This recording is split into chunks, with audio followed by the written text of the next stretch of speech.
Carbon से एक एक हाइड्रोजन जुड़ा हुआ होता है।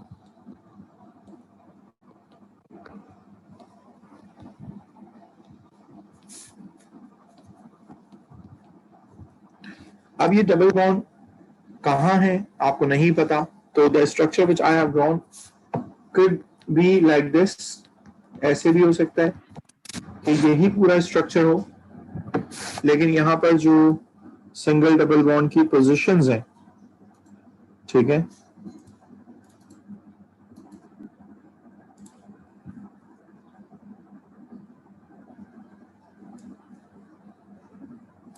ये डिफरेंट हो जाए।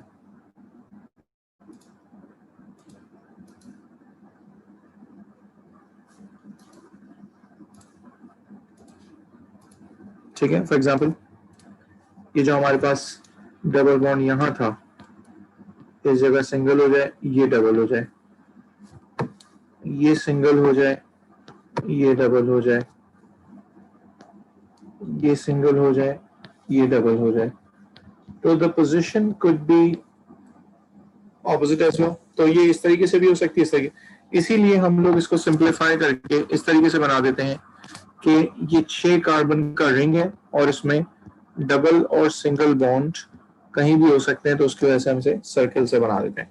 इस सर्किल को बनाने की एक वजह और भी है, वो भी अभी बताता हूँ आपको।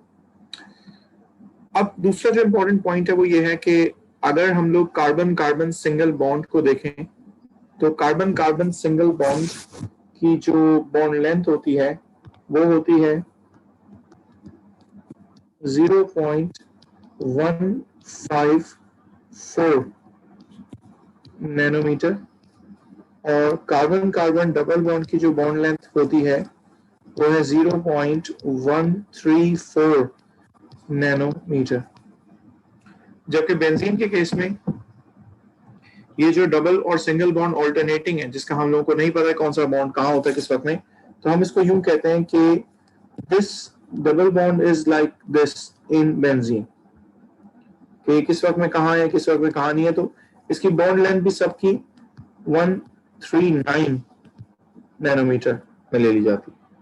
ठीक है, तो आप देख सकते हो कि ये वैल्यू जो है बेंजीन की bond length, this is actually in between the single और डबल के दरमियान है। समझ रहे? तो इसीलिए जब सारे कार्बन्स की बॉन्ड लेंथ एक दूसरे से बराबर होती है, तो जो स्ट्रक्चर बनता है वो परफेक्टली हेक्सागोनल बनता है। वरना अगर सिंगल डबल के हिसाब से देखा जाता तो ये डबल बॉन्ड छोटा होता है, सिंगल बॉन्ड बड़ा, फिर डबल बॉन्ड छोटा, सिंगल बॉन्ड बड़ा, फिर डबल बॉन्ड छोटा होता है और फिर सिंगल बॉन्ड बड़ा। तो ये स्ट्रक्चर हेक्सागोनल नहीं होता अगर तो ये बॉन्ड लेंथ जो है वो बराबर नहीं होती। बट इसका स्ट्रक्चर क्या है? इसका स्ट्रक्चर हमने पढ़ा ऊपर भी, जैसे मैंने बनाया हुआ है, इज परफेक्टली हेक्सागोनल। तो परफेक्टली हेक्सागोनल स्ट्रक्चर क्यों है? क्योंकि हर जगह यहाँ पर कार्बन कार्बन की जो बॉन्ड लेंथ है वो बराबर है। अच्छा, अब दूसरी इंपॉर्टेंट बात, अगर यहाँ हर कार्बन को देखा जाए तो हर कार्बन का एक बॉन्ड पाई है। ठीक है, अच्छा रिपीट कर देता हूं।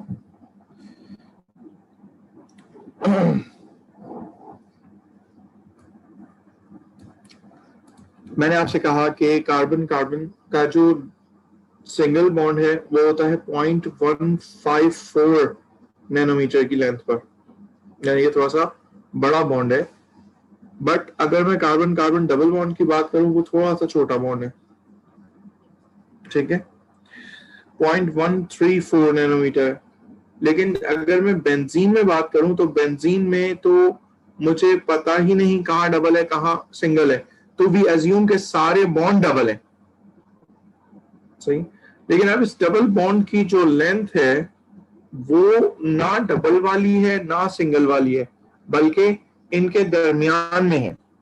तो यानी कि 0.134 और 0.154 के दरमियान में एक वैल्यू आती है 0.139। तो इनकी जो बॉन्ड लेंथ है वो है 0.139। अब क्योंकि सारे कार्बन्स की जो बॉन्ड लेंथ है वो बराबर है 0.139, तो इसीलिए स्ट्रक्चर क्या है? परफेक्टली हेक्सागोनल है। वरना अगर देखा जाता तो सिंगल डबल बॉन्ड के हिसाब से तो एक बॉन्ड बड़ा एक बॉन्ड छोटा, यानी कि हेक्सागोनल परफेक्टली हेक्सागोनल तो नहीं होता। समझ? This is what I have said. उसके बाद मैंने आपसे कहा है कि ये जो हमारे पास हर कार्बन है इन द बेंजीन रिंग, इसको आप देखें तो इसके एक बॉन्ड इसका पाई है और बाकी 3 बॉन्ड इसके सिग्मा है। अगर 3 सिग्मा और 1 पाई बॉन्डिंग होती है तो हमारे पास हाइब्रिडाइजेशन कार्बन की कौन सी होती है? sp2 hybridisation. अब ये होपफुली आपको नहीं याद होगा, ये मैं आपको दिखा देता हूं। ये देखें, हाइब्रिडाइजेशन का टॉपिक दिखाता हूं। ये अभी एक दूसरी क्लास को पढ़ाया था, एएस की तो सामने ही है। ये देखिए, हाइब्रिडाइजेशन के केस में देखें, कार्बन के अंदर हमने पढ़ा है कि there are 3 possible hybridisation that can happen, और sp3 हाइब्रिडाइजेशन हम उसको कहते हैं जिसमें कार्बन के चारों हाइब्रिड हो जाए ऑर्बिटल्स और 4 सिग्मा बॉन्ड बनाए कार्बन, ठीक है। और sp2 हाइब्रिडाइजेशन हम कहते हैं उसको जिसमें 3 ऑर्बिटल्स हाइब्रिड होते हैं और 1 अनहाइब्रिड होता है, यानी कि 1 पाई और 3 सिग्मा बनते हैं, ठीक है। और sp हाइब्रिडाइजेशन में 2 हाइब्रिड हो जाते हैं, इसका मतलब है 2 सिग्मा बॉन्ड बनते हैं और 2 अनहाइब्रिड से 2 पाई बॉन्ड बनते हैं। तो अभी फिलहाल जो केस है हर कार्बन के ऊपर, अगर वो आप गौर से देखें तो उसका 1 बॉन्ड पाई है और 3 बॉन्ड सिग्मा है इन बेंजीन रिंग, जो कि इस वक्त मैंने ड्रॉ किया है। ये देखिए, इसमें हर कार्बन का क्या हाल है कि 1 बॉन्ड पाई है,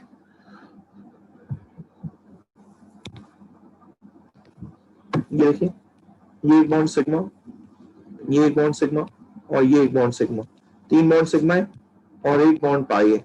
सो आप इस केस को देख सकते हैं, हर कार्बन का यही हाल है कि 3 सिग्मा और 1 पाई, और 3 सिग्मा और 1 पाई का मतलब है कौन सी टाइप की हाइब्रिडाइजेशन हुई हुई है कार्बन में?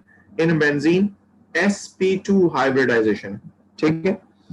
अच्छा, हेक्सागोनल रिंग भी बता दिया, परफेक्टली हेक्सागोनल है। अच्छा, अब एक बात जरा और सुनिएगा कि जो पाई बॉन्ड है, ये पाई बॉन्ड एक दूसरे के साथ मिलकर डीलोकलाइज कैसे हुआ होता है। देखें, अगर मैं आपसे कहूं कि जी ये रिंग बनाए कार्बन का, जो कि रिंग इस तरीके का है, 1 2 3 4 5 6 और 1, ये सही है। अब इन सब पे एक एक तो हाइड्रोजन लगा हुआ है, लगा दिया, ये एक एक हाइड्रोजन आ गया।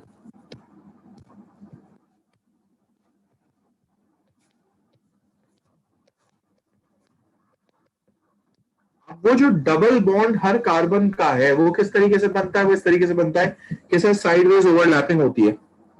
अब साइडवेज ओवरलैपिंग कैसे होगी कि इसमें भी पाई है, यानी हर कार्बन पे पाई बनना है ना, तो हर कार्बन का जो पी ऑर्बिटल है वो मैंने बना दिया।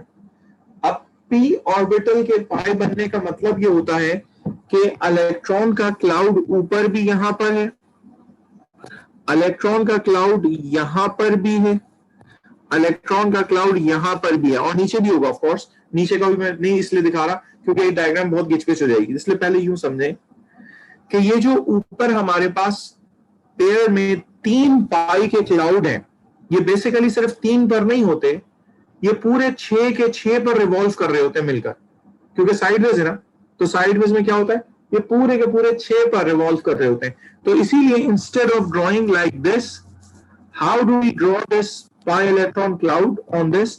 वी ड्रॉ लाइक दैट कि जी ये हमारे पास पाई इलेक्ट्रॉन क्लाउड ऊपर वाले पार्ट का मिक्स होके इस तरीके से बना हुआ होता है।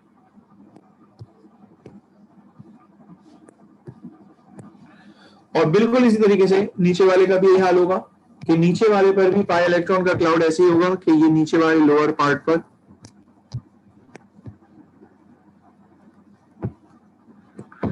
तो यूं सोचते हैं कि इस मॉलिक्यूल में बेंजीन के ऊपर भी और बेंजीन के नीचे भी we will find a delocalized pi electron cloud, सही है। और उस pi electron cloud की वजह से इस बेंजीन के ऊपर एक नेगेटिव सा क्लाउड है, तो इस वजह से ये किसको अट्रैक्ट कर सकता है? वो चीज जो पॉजिटिवली चार्ज, और पॉजिटिवली चार्ज चीज को हम लोग कहते हैं electrophile. Therefore benzene undergoes those type of reactions which are electrophilic in mechanism, ठीक है। अच्छा जी, अब हाइब्रिडाइजेशन के ऊपर बात करता हूँ। sp2 हाइब्रिडाइजेशन जो मैंने बताई उसमें 120 डिग्री बॉन्ड एंगल होता है। दिखा देता हूँ, ये अभी मैंने दिखाया था।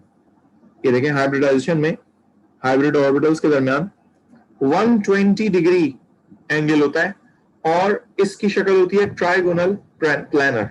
इसका मतलब है कि बेंजीन कौन सी टाइप का मॉलिक्यूल है? Benzene is a type of planar molecule with each carbon having 120 degree bond angle between each of its bond। ठीक है, तो ये सारे पॉइंट्स मिलाकर कि अब मैं यहां पे लिख रहा हूं, सही है।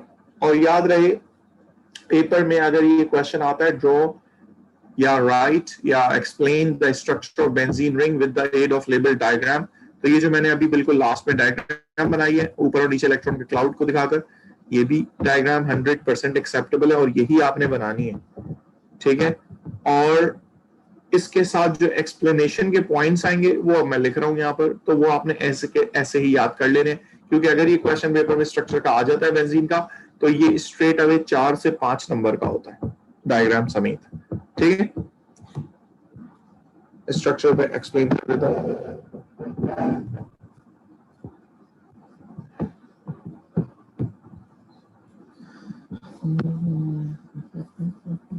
पहला पॉइंट है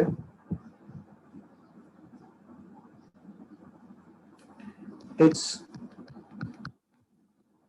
a perfect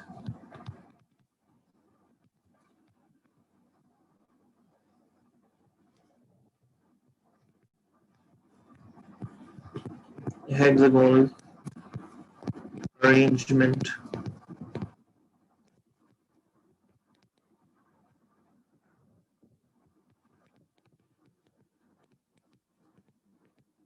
of carbon atoms। Number 2, इसमें कार्बन कार्बन के और कार्बन हाइड्रोजन के टोटल 6 सिग्मा बॉन्ड्स मौजूद हैं। There are 6 carbon carbon sigma bond and 6 carbon hydrogen sigma bonds। Third point,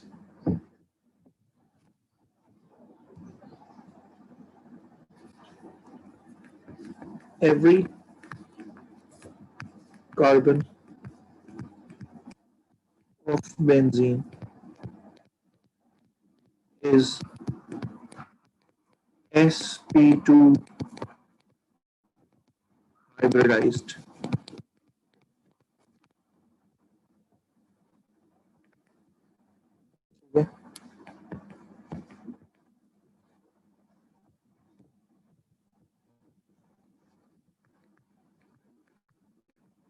Bond angle of each carbon in the ring is 120 degree।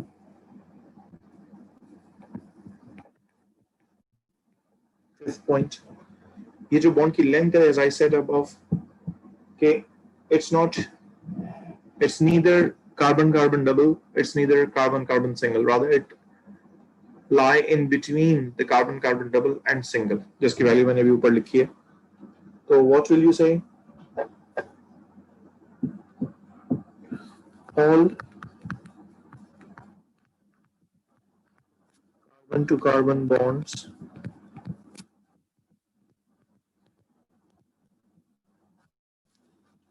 are equal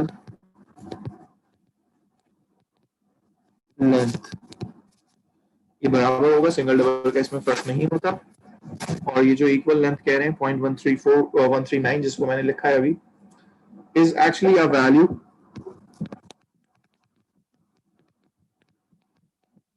जो जो कि single और double के दरमियान आ रही, with the value line between carbon-carbon single and carbon-carbon double bond. और आखिरी point इसका 6th पॉइंट ये कि ये जो मैंने अभी बताया था कि delocalized इलेक्ट्रॉन का cloud above and below the cyclic ring होगा. Delocalized pi electron cloud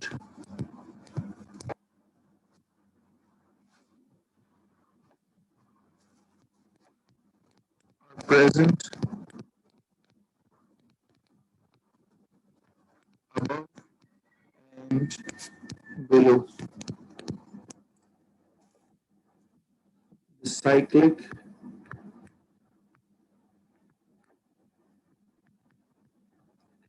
hexagonal planar.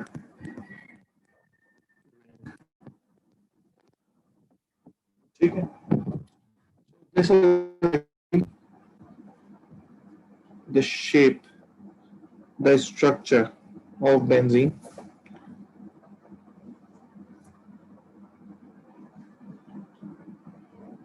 अगर किसी और चीज के बारे में भी, जैसे आपने ओ लेवल्स में पढ़ा था, आपको याद होगा कि वहां पे कहते थे कि जी डायमंड का स्ट्रक्चर ऐसा है, ऐसा है, ऐसा है, ग्रेफाइट का स्ट्रक्चर ऐसा है, वैसा है, और पेपर में जाइए तो पेपर में वो आपको डिफरेंट चीजें लिख के दे देता था, कहता था बोरो हाइड्राइड एक चीज है, या इस तरीके से नाइट्रोजन बोरॉन का एक कंपाउंड है जिसका शक्ल बिल्कुल ऐसे ही है जैसे डायमंड की होती है.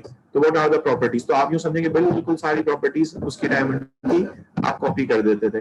तो बिल्कुल इसी तरीके से पेपर में अब उसने, क्योंकि वो बहुत सिंपल पूछ चुका है पहले, तो अब वो डायरेक्टली स्ट्रक्चर ऑफ बेंजीन नहीं पूछता, रादर वो यूं कहता है कि ये कंपाउंड है और इसका स्ट्रक्चर बिल्कुल ऐसे ही है जैसे बेंजीन का है, तो इसके स्ट्रक्चर की प्रॉपर्टीज बताइए क्या होंगी.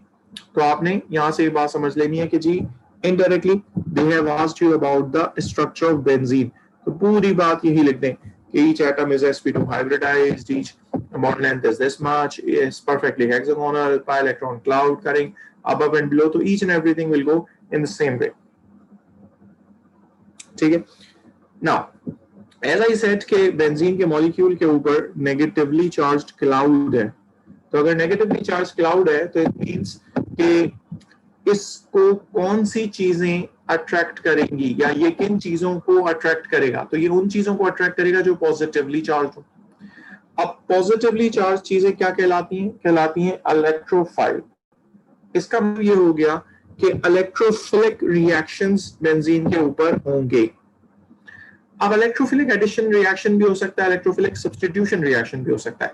क्योंकि बेंजीन के ऊपर पाई बॉन्ड है, और पाई बॉन्ड जैसे कि पिछले साल आपने अल्कीन्स पढ़ा था, तो pi bond can undergo addition reaction. वो पाई बॉन्ड टूटेगा और वहां पे एटम्स ऐड हो जाएंगे, तो एडिशन रिएक्शन बिल्कुल पॉसिबल है. सर जी बेटा, आपने A2 की ऑर्गेनिक का पहला चैप्टर पढ़ाना स्टार्ट किया ना बेंजीन? जी बिल्कुल. इससे पहले मैंने नोमेनक्लेचर पढ़ाई थी बस, वो चैप्टर नहीं था. ठीक है, अच्छा ठीक है जी. तो ये बेंजीन में हमने कहा कि इलेक्ट्रोफिलिक रिएक्शंस होंगे. Now the electrophilic reaction could be addition और कुड बी सब्स्टिट्यूशन. अच्छा, एडिशन रिएक्शन तो समझ आता है कि ये क्यों करेगा, क्योंकि सर इसमें पाई इलेक्ट्रॉन का बॉन्ड है, पाई बॉन्ड है, और पाई बॉन्ड जिसमें भी होता है, जैसे पिछले साल आपने अल्कीन्स में पढ़ा था कि अल्कीन्स में पाई बॉन्ड टूटता है और दोनों एटम्स पर एक एक आके और एटम जुड़ जाता है, जो सीसी डबल बॉन्डेड थे उनमें से पाई बॉन्ड टूट के आके कोई भी दो एटम्स जुड़ जाए. तो बिल्कुल इस तरीके से इसमें भी होगा कि जी पाई बॉन्ड टूटेगा तो दोनों एटम्स पे आके एक बॉन्ड और खुल जाएगा और वहां पे आके कोई भी चीज जुड़ सकती है. So we call it addition reaction. वो तो समझ आ गया क्यों होता है. अब लेकिन इसमें सब्स्टिट्यूशन क्यों होगा सर? सब्स्टिट्यूशन तो अल्केन्स में होता है, और ये अल्केन्स की कैटेगरी तो नहीं है ना, ये अल्केन है. ये आपकी बात बिल्कुल सही होगी कि ये अल्केन नहीं है, लेकिन ये अल्केन की तरह बिहेव इसीलिए करेगा या सब्स्टिट्यूशन इसीलिए करेगा क्योंकि इसका जो पाई इलेक्ट्रॉन का क्लाउड है above and below the planar molecule, ये पाई इलेक्ट्रॉन का क्लाउड इतना स्ट्रॉन्ग बन जाता है कि इसका टूटना बहुत मुश्किल हो जाता है। तो इसीलिए अगर बेंजीन को कोई चीज से रिएक्ट करने के लिए दिया जाए, कुछ कंडीशंस प्रोवाइड की जाए, तो it prefers substitution over addition.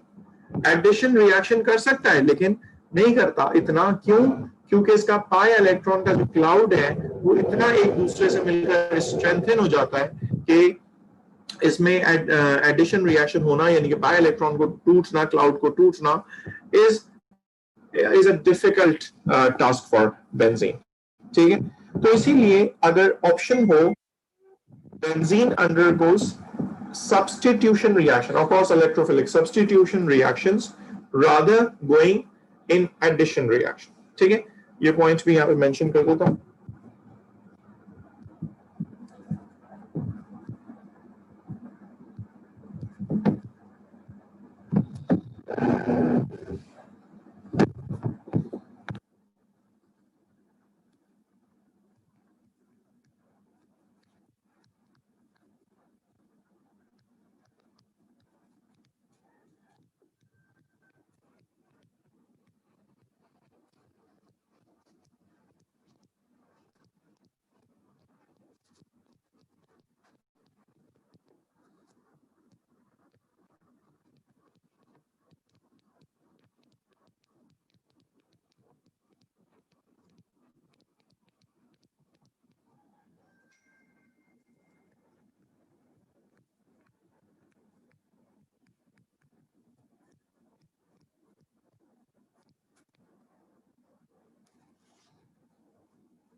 ठीक है स्टूडेंट्स, तो ये मैंने आपको बताया कि पाई इलेक्ट्रॉन क्लाउड इसके ऊपर बहुत strength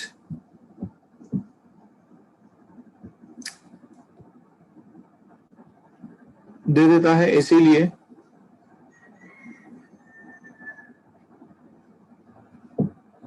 yes, you are right कुर्बान, हम यही बात कर रहे हैं, हाइब्रिडाइजेशन इसी तरीके से होती है। और कोर्स की जहां तक बात है, इंशाल्लाह फरवरी तक खत्म हो जाएगा।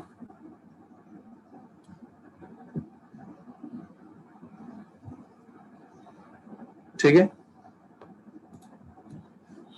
अच्छा जी, अब आ जाते हैं एडिशन रिएक्शंस ऑफ बेंजीन पर। बेंजीन के एडिशन रिएक्शन कैसे होते हैं देखें।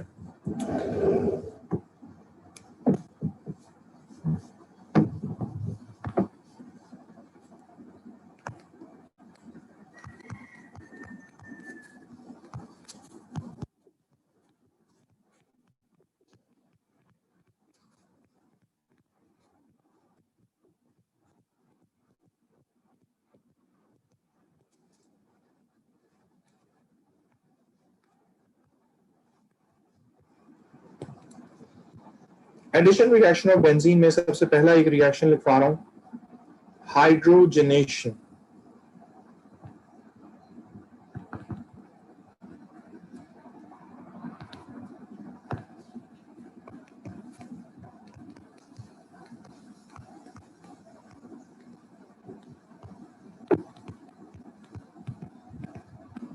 Hydrogenation is exactly the same reaction with the conditions even जो आपने अल्कीन्स में पढ़ा है कि आप बेंजीन को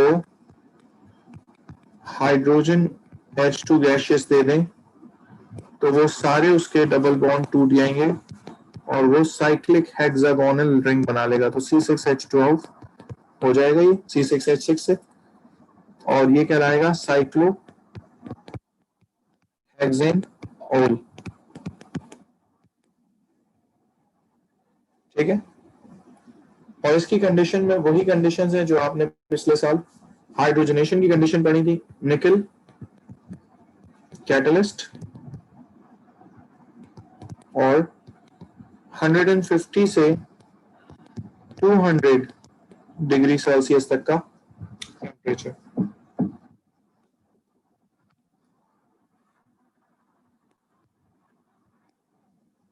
ठीक है, हाइड्रोजनेशन के बाद दूसरा रिएक्शन है क्लोरीनेशन।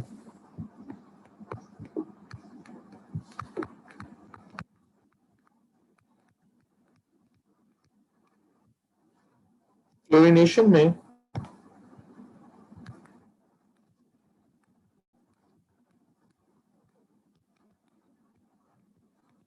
आप 3 क्लोरीन के मॉलिक्यूल्स देंगे और ये बना लेगा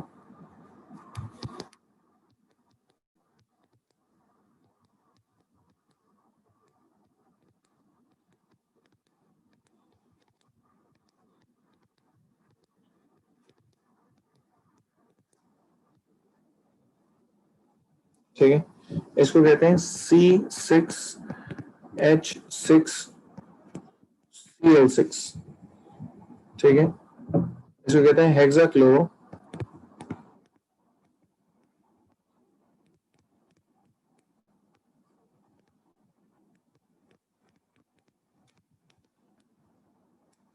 cyclohexanol hexane.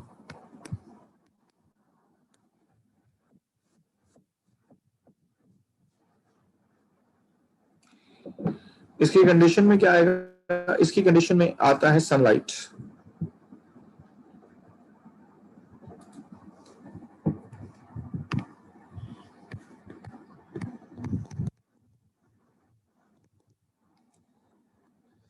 Okay okay okay, ये लो लिख लो बस।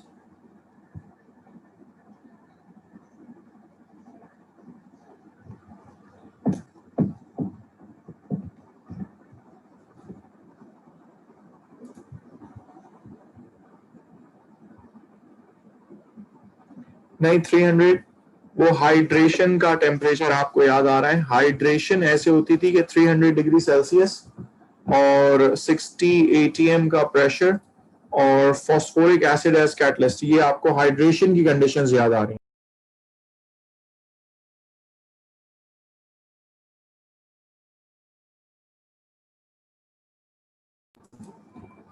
ठीक है स्टूडेंट्स, तो ये यहां तक बात आ गई एडिशन रिएक्शंस की। अब आगे बढ़ता हूं।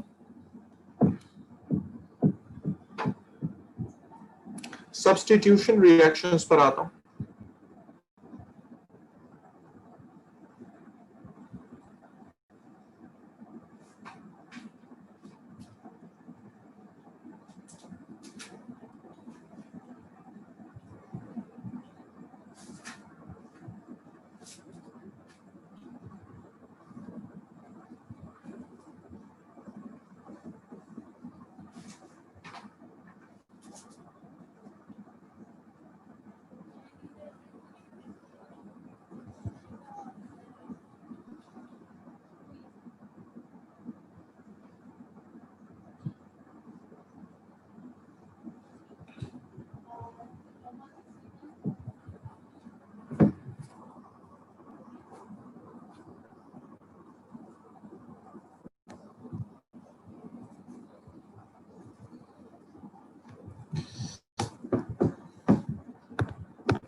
सब्स्टिट्यूशन रिएक्शन ऑफ बेंजीन में सबसे पहला रिएक्शन मैं आपको जनरल रिएक्शन लिख के दिखा रहा हूं कि सब्स्टिट्यूशन रिएक्शन इसका होता कैसे।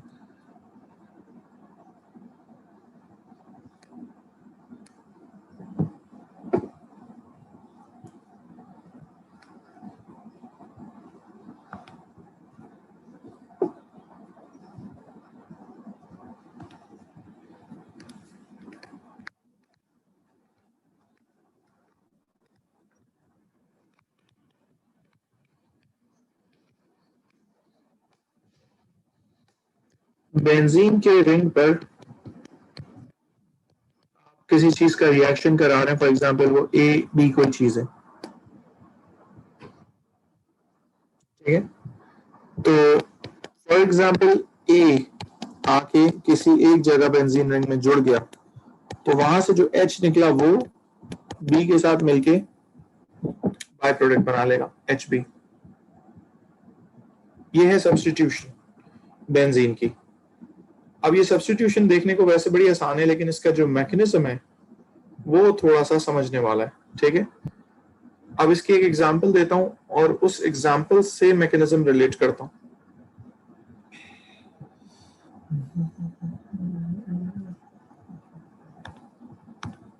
एग्जांपल दे रहा हूं क्लोरिनेशन की।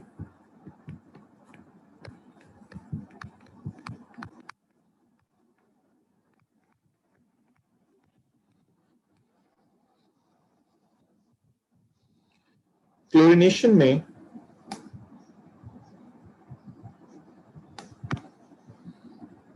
बेंजीन को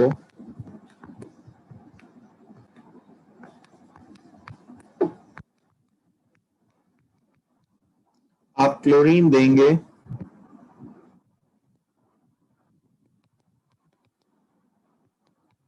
तो एक क्लोरीन जाके इसके रिंग पर जुड़ जाएगा और वहां से जो H निकला वो H और दूसरा क्लोरीन मिलके HCl बना लेगा। अब इसकी कंडीशंस क्या हैं? इसकी कंडीशंस कुछ यूं हैं कि इसकी कंडीशन में आपको डालना पड़ता है halogen carrier. Now it could be AlCl3 और इट कुड बी FeCl3। और ये कैसा होगा? ये होगा एनहाइड्रस, एनहाइड्रस, ठीक है। इसके ऊपर लिख देता हूं एन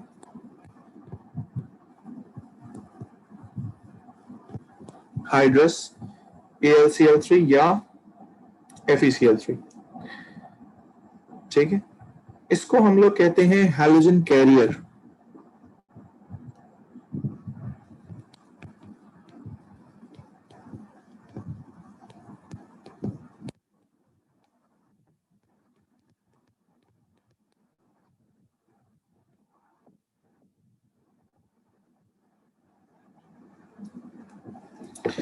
जी गाइस, अब इसका मैकेनिज्म बताऊं।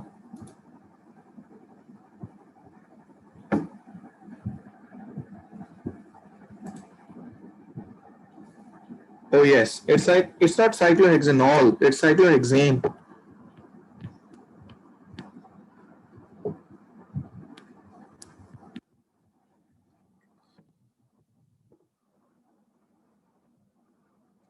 साइक्लोहेक्सेन है वो, साइक्लोहेक्सेनॉल नहीं। ठीक है। अच्छा जी, ये meeting less than a minute left for less than a minute left for the meeting to get over, इसीलिए मैं मीटिंग को रीस्टार्ट करके इसका मैकेनिज्म शुरू करता हूँ। Mechanism of electrophilic substitution.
अब देखिए मैकेनिज्म ऑफ इलेक्ट्रोफिलिक सब्स्टिट्यूशन कैसे होगा।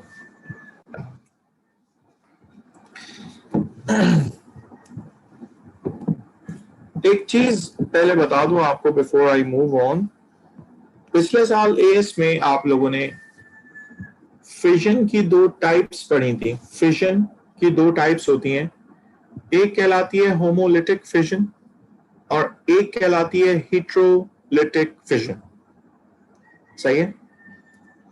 होमोलिटिक फिजन और हीट्रोलिटिक फिजन में क्या फर्क है यहां बताता हूं आपको।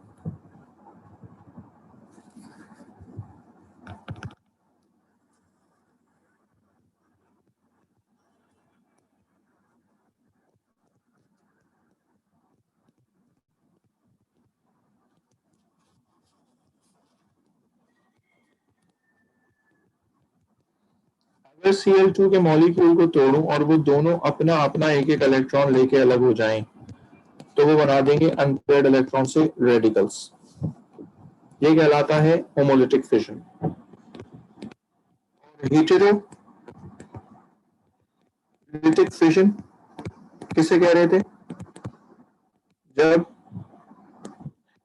Cl2 का ये जो मॉलिक्यूल है ये इस तरीके से अनइवन इलेक्ट्रॉन्स में टूटे कि एक एटम इलेक्ट्रॉन बिल्कुल लूज कर दे, वो प्लस कहलाए, और एक एटम जो इस दोनों चीजों को गेन कर ले, इस बॉन्ड को, दोनों बॉन्ड के इलेक्ट्रॉन्स को गेन कर ले, वो नेगेटिव कहलाए। तो ये कहलाता है हीट्रोलिटिक फिजन। सही है। तो ये होमोलिटिक और हीट्रोलिटिक फिजन कैसे होती है? जब आप क्लोरीन को डिफरेंट कंडीशंस में रखते हैं। ठीक है। नॉर्मली होमोलिटिक फिजन आपको याद होगा, आपने यूवी लाइट से पढ़ी थी होती है। और ये देख लो ऊपर मैंने यूवी लाइट के हिसाब से रिएक्शन लिखा है जो कि एडिशन रिएक्शन की कैटेगरी में आता है। सही है। तो this is what homo and heterolytic fission is. ठीक है।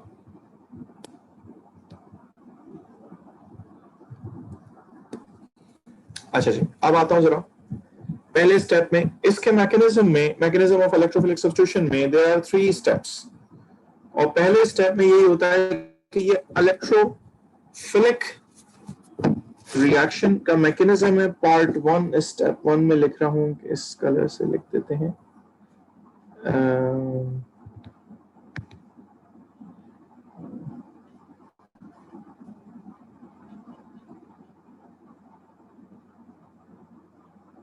इससे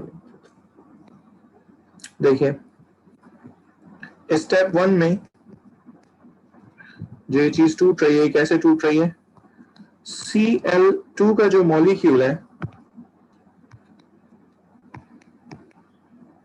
स्टेप 1 में Cl बॉन्डेड टू जो Cl है, इसमें जैसे ही आपने ये हैलोजन कैरियर डाला है, तो इस हैलोजन कैरियर ने Fe फॉर एग्जांपल Cl3 ने इसको हेट्रोलिटिक तोड़ा है, और जैसे ही इसको हेट्रोलिटिक तोड़ा है, तो जो Cl माइनस वाला पार्ट था वो ये Fe वाला पार्ट गेन कर लेगा और ये बना लेगा FeCl4 माइनस, जो Cl माइनस वाला पार्ट टूटा था, और दूसरा पार्ट जो Cl प्लस वाला टूटा वो अलग हो गया। अब अगर इस Cl प्लस को आप देखें तो दिस इज बेसिकली इलेक्ट्रोफाइल।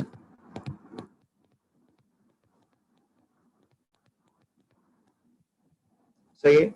और ये जो पहले स्टेप में ब्रेकिंग हो रही है, ये कैसे हो रही है? ये हो रही है हेट्रोलिटिक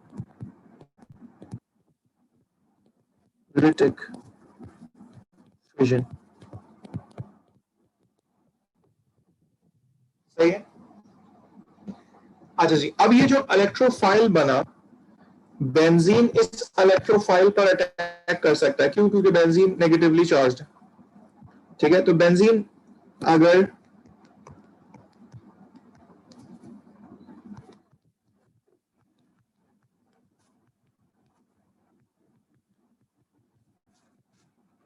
इस इलेक्ट्रोफाइल पे अटैक करेगा, तो आप एरो की डायरेक्शन यूं दिखाएंगे कि बेंजीन का रिंग इस प्लस पे अटैक कर रहा है।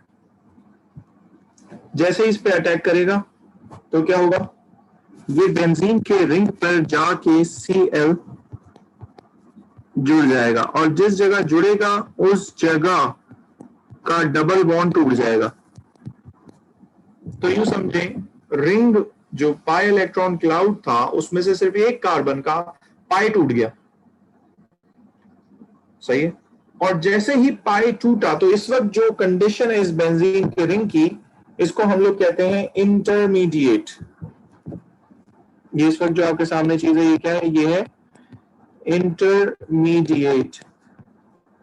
इस इंटरमीडिएट में 5 कार्बन sp2 हाइब्रिडाइज्ड है अभी भी, लेकिन एक कार्बन के जिसके ऊपर ये 4 बॉन्ड दिख रहे हैं मुझे लगे हुए, ये बिकेम sp3 हाइब्रिडाइज्ड। सही है भाई। बाकी के 5 कार्बन का तो पाई नहीं टूटा, तो वो तो वैसे ही है, लेकिन एक कार्बन जिसका टेम्पररीली पाई टूटा है, उसकी जो कहानी है वो sp3 हाइब्रिडाइज पे आ गई है। तो ये स्ट्रक्चरल डिफरेंसेस पूछता है वो पेपर में, इसलिए एक चीज बता रहा हूं। 5 carbons sp2 and 1 carbon is sp3 hybridized in this case। ठीक है, इसको हम लोग दूसरे लफ्जों में, ये जो बीच में चीज बन गई है, इसको हम हॉर्शू कॉम्प्लेक्स भी कहते हैं। ठीक है, ये हॉर्शू कॉम्प्लेक्स भी कहलाता है।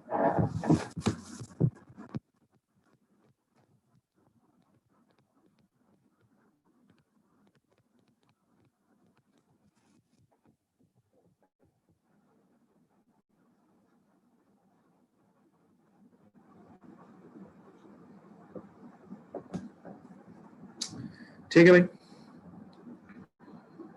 इस कार्बन पर अब sp3 हाइब्रिडाइज्ड का मतलब है नो पाई, ठीक है। sp3 हाइब्रिडाइज्ड का मतलब है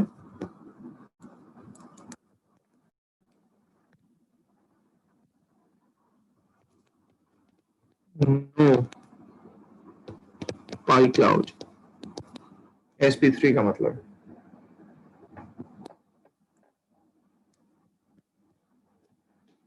ठीक है जी। अब तीसरा स्टेप, ये कार्बन जो कि sp3 पे आ गया है, ये तो बड़ा परेशान कि मुझे तो अपना रिंग कंप्लीट करना है दोबारा पाई का। तो ये क्या करेगा, ये जो इस पर दो एटम इस वक्त जुड़े हुए हैं, कौन, Cl और हाइड्रोजन, इनमें से एक एटम को सैक्रिफाइस करवाएगा कि बेटा तुम अपना इलेक्ट्रॉन जो है मुझे दे दो ताकि मेरा रिंग कंप्लीट हो जाए। तो आप कहेंगे कि ये hydrogen because of less electronegativity value can not hold या can not attract the electrons, ये बेचारा लूज कर देगा। और जैसे ही लूज करेगा तो हमारे पास क्या होगा कि ये निकल जाएगा और ये रिंग के अंदर का जो पाई इलेक्ट्रॉन था ये कंप्लीट हो जाएगा और यहाँ एक Cl लगा रह जाएगा। अब ये जो एक H निकला, याद रहे एक चीज जो पहले स्टेप में मैकेनिज्म के आपने टेम्परेरीली बनाई थी FeCl4 माइनस, ये H प्लस उस FeCl4 माइनस के पास जाके उससे अपना एक क्लोरीन लेके और अपना दूसरा प्रोडक्ट बना लेगा HCl और उसको वैसे ही छोड़ देगा जैसे वो आया था एज एन कैटलिस्ट FeCl3। तो FeCl4 माइनस में से एक Cl वो H प्लस जो टूट के निकला वो लेगा और HCl बना लेगा और उसके बाद जो दूसरा FeCl3 का मॉलिक्यूल था वो दूसरा दोबारा से रीजेनरेट हो गया। सही है, इसको हम लोग कहते हैं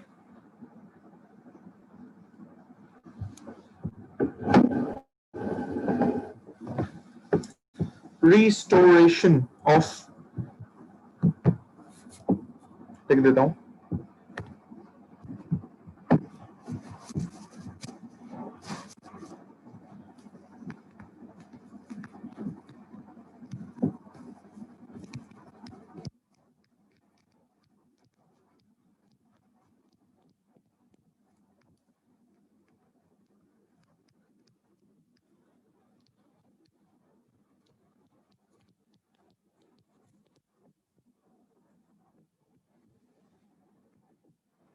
ठीक है।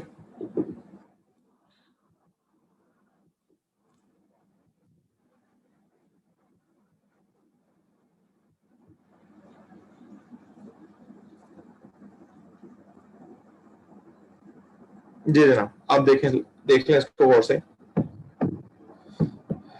और अगर इनमें कोई चीज पूछनी है तो बताइए। अच्छा सर बस करें आज के लिए प्लीज सर। स्टेप 1 इनिशिएशन नहीं है भाई, नहीं बेटा आसान, रुको, नहीं बेटा कुर्बान, ये स्टेप 1 इनिशिएशन वो वाली स्टेप नहीं है जो कि आपने पिछले साल अल्केन में इनिशिएशन का स्टेप पढ़ा था। इसलिए नहीं है क्योंकि उस इनिशिएशन के स्टेप में होमोलिटिक फिजन हो रही थी और वहां पे क्लोरीन का रेडिकल बनता था। अगर मैं इसको भी इनिशिएशन स्टेप कह दूंगा तो इसमें रेडिकल की फॉर्मेशन नहीं हो रही है। सो यू कैन नॉट से कि जी ये इनिशिएशन स्टेप है, इसको डिफरेंट है, इसको डिफरेंट ही रखें आप। ये स्टेप 1 फॉर्मेशन ऑफ न्यूक्लियोफाइल है, ठीक है, और sorry electrophile and nucleophile both. FeCl4 minus is nucleophile और Cl प्लस इज इलेक्ट्रोफाइल। अच्छा जी, दूसरा क्वेश्चन है सर वो H वाला पॉइंट वापस बता दे, मतलब वो हाइड्रोजन से बॉन्ड क्यों ब्रेक करेगा। Yes, in the last step यानी स्टेप 3 ऑफ मैकेनिज्म मैंने ये कहा था कि ये जो एक हॉर्सशू कॉम्प्लेक्स जैसी चीज बनी है with in the benzene ring, इसमें ये जो पाई इलेक्ट्रॉन का क्लाउड था ये टेम्परेली 5 कार्बन पे आ गया और एक छठे से टूट गया था, तो ये रिस्टोर होगा। अब ये रिस्टोर कैसे हो, एक इलेक्ट्रॉन तो कम है इसके पास, तो ये रिस्टोर कैसे होगा, ये इलेक्ट्रॉन अट्रैक्ट करेगा जो शेयर्ड इलेक्ट्रॉन है। अब दो एटम है जिनसे शेयर्ड इलेक्ट्रॉन है, एक क्लोरीन है और एक हाइड्रोजन है। तो इलेक्ट्रोनेगेटिविटी में of course chlorine is more electronegative, तो उससे इलेक्ट्रॉन लेना तो इसके लिए नियरली इम्पॉसिबल है। लेकिन hydrogen being the least electronegative, उसको बेचारे को ये फारिग कर देगा, एक इलेक्ट्रॉन उसका छीन के उसको तोड़ के बाहर फेंक देगा H प्लस करके। तो इसका रिंग जो पाई इलेक्ट्रॉन का क्लाउड है वो रिस्टोर हो जाएगा, और वो जो H प्लस निकला फिर वो जाके FeCl4 माइनस से एक Cl ले लेगा और HCl बना देगा, और दूसरी चीज वो क्या रह जाएगी, FeCl3 रह जाएगी। Is that clear?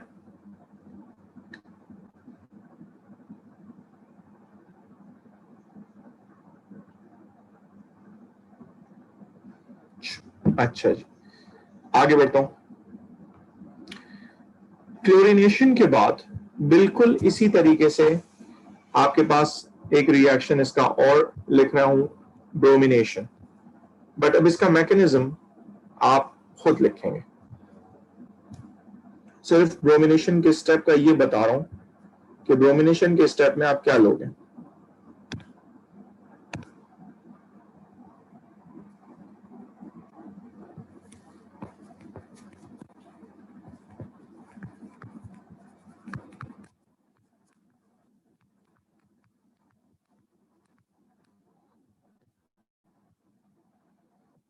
जी जनाब, कोई बताएगा? ब्रोमिनेशन के स्टेप में बेंजीन रिंग को मैं रिएक्ट करवा रहा हूं ऑफ कोर्स किससे, Br2 से। What halogen carrier do I need there?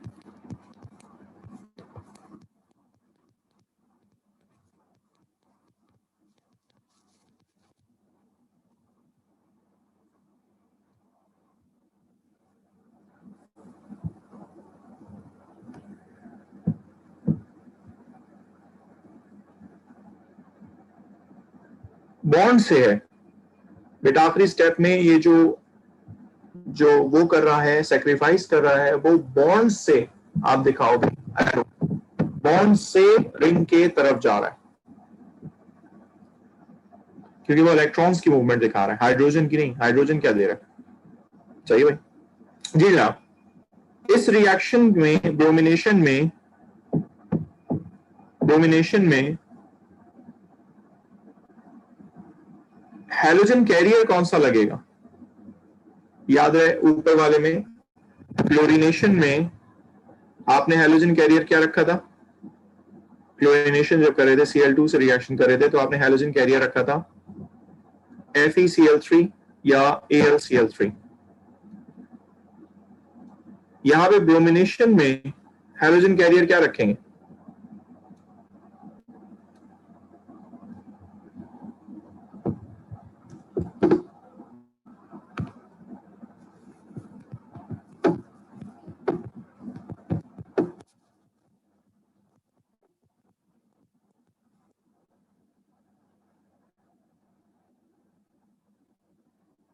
अच्छा, पेपर में उसने ये भी सवाल पूछा, चलो ये बताएं, FeCl3 या FeBr3 जो भी आप चीज ले रहे हैं, या AlCl3 AlBr3 कोई भी चीज को ले लो, वो कहता है इसको एनहाइड्रस रखना पड़ेगा। अगर एनहाइड्रस ना रखा, इसमें कहीं थोड़ी बहुत भी मॉइस्चर हुई तो क्या होगा? ये रिएक्शन पानी से हो जाएगा। बात समझ में? ये पॉइंट लिख देता हूं।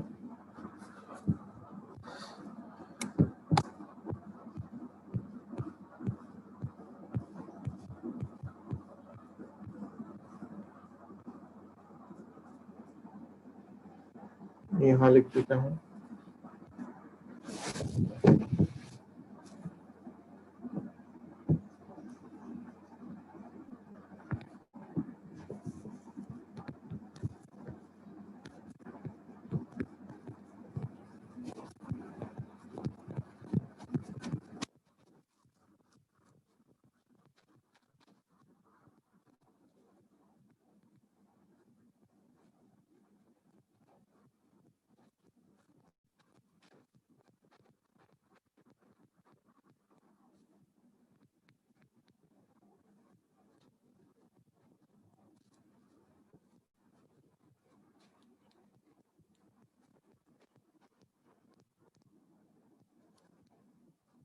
दूसरी बात, halogen carrier as an homolytic fission क्यों करा रहा है?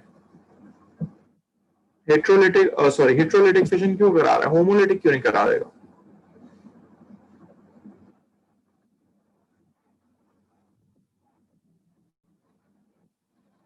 हेट्रोलिटिक फिशन क्यों करा रहा है?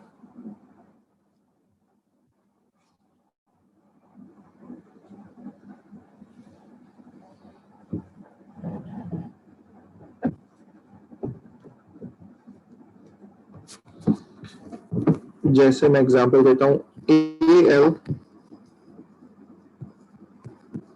AlCl3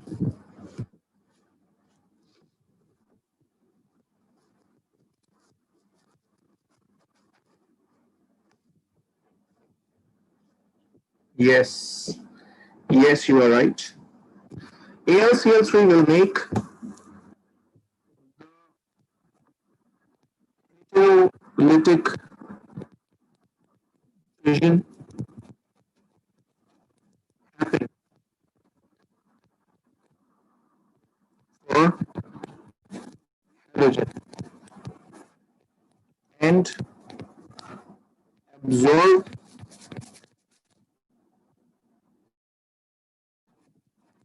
Cl minus formed by making additive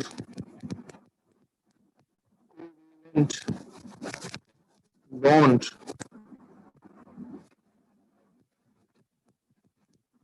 with it. कैसे? देखो, AlCl3 का अगर तुम स्ट्रक्चर ड्रॉ करोगे तो Al एक 3Cl से ऐसे जुड़ा हुआ होता है, इसके पास एक वैकेंट ऑर्बिटल की जगह है, सही है? जैसे ही ये Cl में से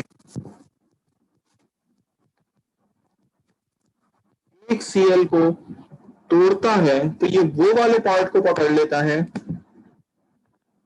जिसके पास दोनों इलेक्ट्रॉन आ जाएं, सो दैट ये क्या बना ले, ये उसके साथ मिलके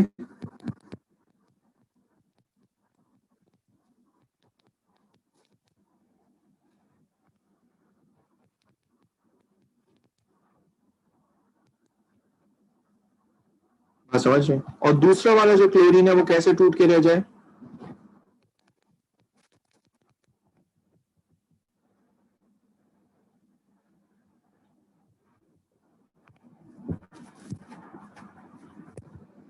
This is how it happens.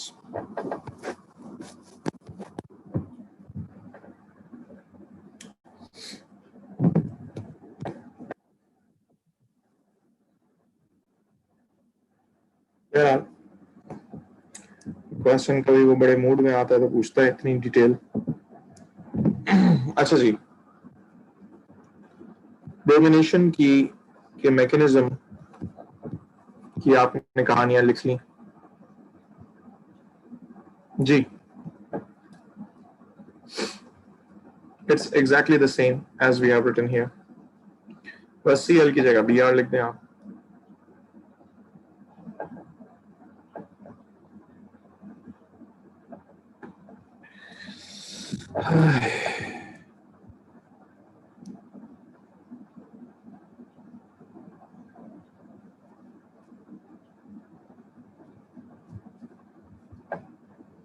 अच्छा जी, इसके बाद आता हूं इसके अगले रिएक्शन पे।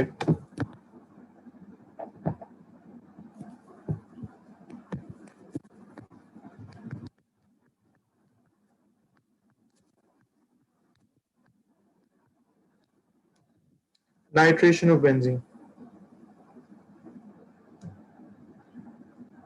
सर बस सर प्लीज सर रहम करें हम पे सर, हम आपके बच्चों की तरह कर दिया था मैंने, ऑलरेडी रैम कर दिया था मैंने। क्लास तुम्हारी फिजिक्स की लेट खत्म हुई, मैंने कहा बिल्कुल रैम करना चाहिए, मैंने बिल्कुल किया। थोड़ा सा और कर दो, थोड़ा सा और सर प्लीज सर, हम मिस्कीन लोग हैं तो प्लीज सर। अरे तो आगे तक पहुंच गए सर, थोड़ा सा जैसे कि बच्चे भी कह रहे चलो ठीक है, इट्स फाइन। नाइट्रेशन में आप खैर हो गई। अटेंडेंस लगा देता हूँ। अच्छा, अटेंडेंस का मोड थोड़ा सा चेंज हो चुका है अब। अटेंडेंस आपकी जो है वो बीम्स पर रिकॉर्ड हो रही है। तो you used to have this practice in your O levels as well, but this happened in the A levels for the first time. And beams per beams, it's not memes. ठीक है, अब ये screen share मैं आपको दिखा देता हूँ so that you can also see.